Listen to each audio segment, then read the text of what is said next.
Samantala mga kabrigada, banta naman ng alien fish sa Laguna de Bay, tututukan ng BIFAR. Brigada Katrina Honson, ibrigada mo! Brigada! Live report! Tututukan ng Bureau of Fisheries and Aquatic Resources ang presensya ng tinatawag na alien fish o tinfoil barb sa Laguna de Bay.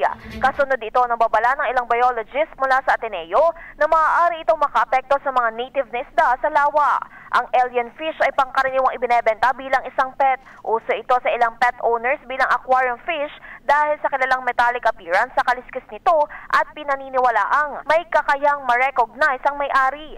Ayun nga lang, kapag ito ay pinakwalan sa wild, maaari itong dumami ng dumami at makapagkumpetensya sa native fish species sa isang lugar.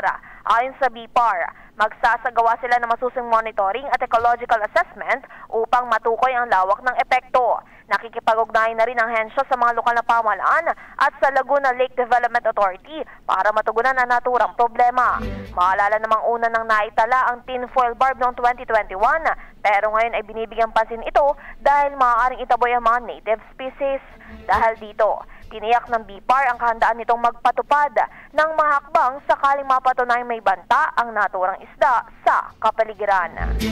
In the heart of changing lives, ako, si Brigada Katrina Honson ng 105.1 Brigada News sa Manila, The Music and News Authority. Brigada Balita Nation. Ang bahaging ito ay hatid sa atin ng Guard C Plus with Zinc Capsule. Always protektado ang kalusugan.